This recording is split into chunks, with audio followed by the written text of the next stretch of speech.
Financial gurus will tell you to save money by not eating avocado toast or skipping your latte each morning. Some of them will even tell you to switch your bank if your existing bank doesn't agree to waive your bank account keeping fees. I can't start my morning without a latte, and during the pandemic, banks waived account paying fees anyway, so this kind of financial advice is outdated. Let's face it, saving on a low income is hard. You need some solid strategies.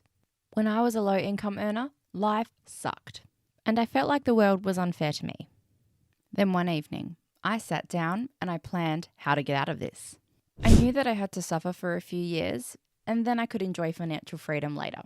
Fast forward to 3 years, and I've managed to save up $100,000, and I've even bought my first home, and it has felt absolutely amazing. So it was harder for me to save the first $100,000, but then saving the second $100,000 felt much, much easier.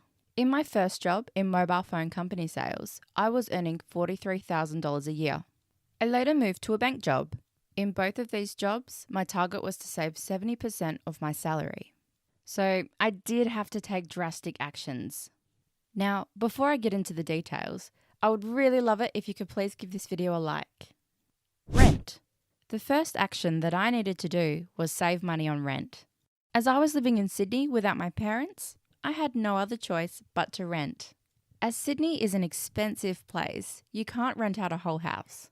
So I was renting a room. I was working in the downtown city area, so I knew that I had to move out further to get cheaper rent. I was living 9 stations away. To save more money, I got a roommate so that I could pay less rent.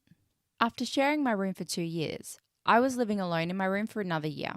This alone saved me around $35,000.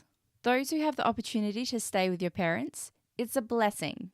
But don't forget to share the utility bills. Living with your parents for the first few years will save you money much, much faster. Transport. The second biggest cost that I face was around transportation. I had a second-hand car.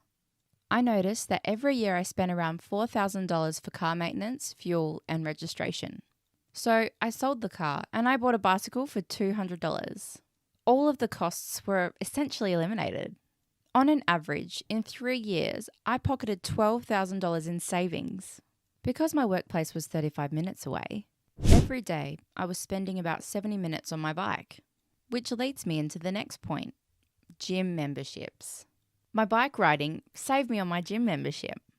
I spent the weekends walking and running around parks, and that was enough for me. And I ended up saving about $3,000 from cancelling my gym membership costs. Phone bills. People spend big money around their phone bills. From being in mobile phone sales, I know that people spend big money on their phone bills. Sometimes even up to $90 a month. To get around this, I bought a second-hand phone from eBay and used a prepaid service. I was spending $10 a month for phone calls. I had Wi-Fi options at home and at my workplace, so I didn't need the expensive gigs of data. So ditching the mobile phone plan saved me about $3,000. And as a bonus, as my phone was pretty basic, I didn't spend much time on social media. Instead, I spent my evenings reading books. Food. People always try to save money on food. And not once did I compromise healthy eating. Every weekend, I used to hop in my housemate's car and go to the farmer's market. We would usually go just before the closing hours to get great deals on fruit and veggies. And I also used to visit the fish market in the early mornings to get great deals. And then I meal prepped. I spent 2 hours on a weekend putting those food into containers. And as a result of that dedication and effort, I stopped buying fast food. So this one habit alone saved me from going to the doctors and spending my money on unnecessary medicines. In my other video, I've also described in detail how to save money on groceries. Make sure you check it out. Entertainment. For entertainment, I got a secondhand Samsung TV with a projector from my neighbour for free.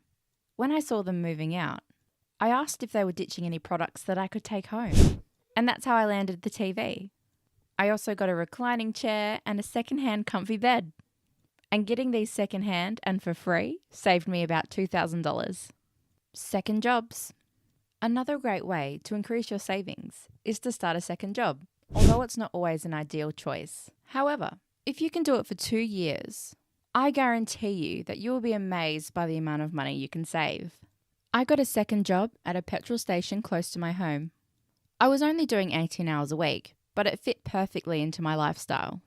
In over 2 years, I saved up more than $40,000. Nowadays, you can start any side hustle online and from the comfort of your own home. You can check out my video, Working from Home Jobs. Investing. As I was reading lots of books on investing, I knew that I had to invest in something that would give me a higher return than inflation. So I started investing in the stock market. Also, I invested $1,000 in Bitcoin.